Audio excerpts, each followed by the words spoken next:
Are honor killings allowed in Islam?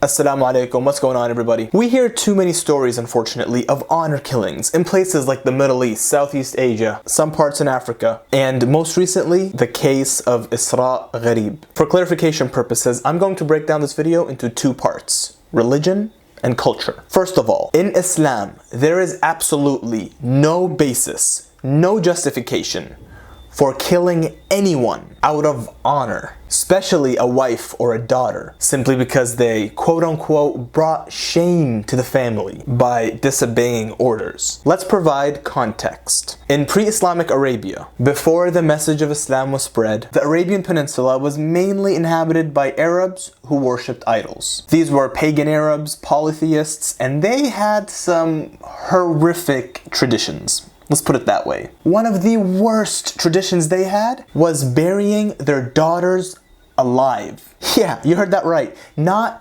killing them and then burying them. No. Burying them alive so they can suffocate under the sand, then die. Yeah. Whoa. Because to some of them, having a daughter, a female, was so embarrassing, so disgraceful, so shameful for the family that they thought they'd be better off burying them. Imagine the sheer amount of ignorance to think that way. When Islam came, however, this practice, this tradition was removed. The Quran even mentions this practice. The verse says, وَإِذَا بُشِّرَ أَحَدُهُم بِالْأُنثَى ظَلَّ وَجْهُهُ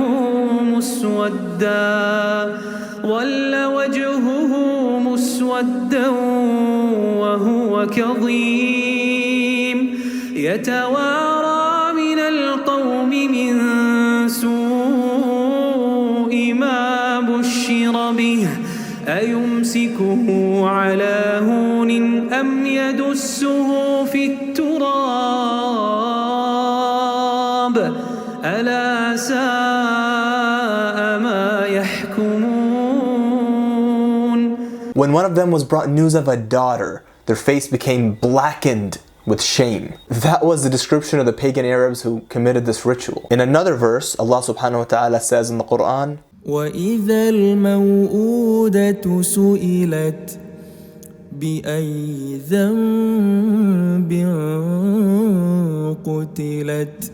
The daughter on the Day of Judgment will be asked for what sin, what crime had she committed? For what crime was she put to death? This illustrates how sinful this act is, and whoever commits this will have to answer for it on the Day of Judgment. There are also many hadiths, or sayings and teachings of Prophet Muhammad, peace be upon him, about the blessings of having daughters. One of these hadiths say, if anyone has a female child and does not bury her alive or slight her or prefer his male children to her, Allah will bring him into paradise. In another hadith, Prophet Muhammad, peace be upon him, says, whoever has 3 daughters and he accommodates them, shows mercy to them, and supports them, paradise is definitely guaranteed for him. Thus, someone asked the Prophet, peace be upon him, what if they had 2 daughters? He replied, he gets that reward even if they are only 2. And some of those present believe that had the Prophet been asked about only 1 daughter, he would have answered that the reward was applicable too. So of course, this doesn't mean if you only had 1 daughter, then you don't get any blessings. You only get blessings if there are 2 or 3. No, the whole point of this hadith is that when some people think that having a daughter is shameful and disgraceful to the family name, this hadith shows that if you have 2 daughters or 3 daughters or as many daughters, the more daughters you have and you treat them well and show them mercy and take care of them, then you will be granted paradise. So this shifted the whole mentality of having a daughter is shameful and disgraceful on my family, all the way to having a daughter that I can take care of, show mercy towards, and treat her as well as I can. That will get me even closer to Prophet Muhammad, peace be upon him, in paradise. A complete shift of mentality and attitude. So long story short, honor killings have no place in Islam. But what about culture? Here lies the problem. These killings unfortunately take place in many cultures, be it in some countries in the Middle East, Southeast Asia, Africa, or even in Eastern Asia, like China. You know China, right? Donald Trump's favorite country? China. We always hear about China in terms of trade wars and manufacturing and pollution, but here's what we don't hear as often. In China, female child infanticide was such a huge issue, especially when they had the one-child rule, that so many families that wanted a boy, of course because they wanted someone to pass down the family name, etc., but whenever they had daughters, they kept killing them. Yeah, they would either kill the babies as infants so they can try again and have a boy, or if they had the money and technology, depending on if you were rich or poor, they would even just keep having abortions. Countless female babies were killed, all for the purpose of having a male child. However, in other countries, many of these killings are based on honor. For example, my wife went out and stayed out late without my permission. My daughter disobeyed my orders. And they beat them up and in many cases kill them. Many of these killings are related to perceived acts of indecency and interactions with the opposite gender, and is mainly directed towards women. Now, even if what the woman was doing goes against your cultural norms or societal norms or even your religion, none of these justify murder. And in this case of Israa Ghareeb, it shows how even small acts against societal norms can result in a fatality. Here's what I know about the story so far. Israa was an educated young woman who was employed and working to financially support her family. She was also recently engaged, and both her family and his family were all okay and agreed to this engagement, and everything was going smoothly. So far so good. One day, Israa and her fiance and his sister, or her future sister-in-law, all went out to dinner. Her family and his family knew where they were going someplace public, everybody was okay with everything, and they went out to get a bite to eat. Israa posted a video on her Snapchat of their outing, no issues noted, so far so good. However, the next day, some of her cousins and family members saw the video and didn't like the way she was dressed, didn't like the fact that she was going out with her fiance before the marriage was official, didn't like the fact that she had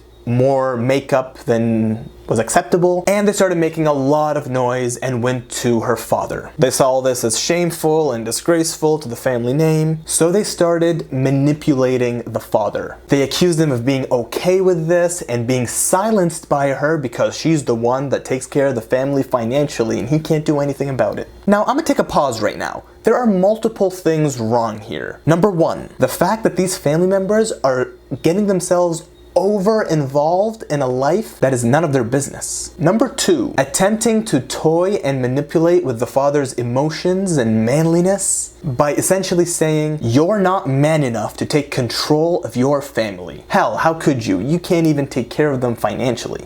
Yeah, no man ever takes that lightly, and they probably knew that. Number three, rather than being a strong-minded, logical man and telling them to mind their own business, and maybe even later on discussing this so-called issue with his daughter privately, this father got all fired up and went to his daughter and started beating her up. He beat her up so badly that she ended up being hospitalized and then later on dying from her injuries. This mentality is toxic. It really is. In full disclosure, I'm not trying to tell anyone to disobey their parents or to go and treat their parents like garbage. And I'm not trying to promote acts of indecency. What I am saying, however, is that if there are any such issues in the household, this is for sure not the way to deal with it. It's a crime against humanity, a crime against justice, and a crime against your religion. Now, this doesn't happen very often. This doesn't happen in most places, nor does it happen in most families. However, the fact that it is still happening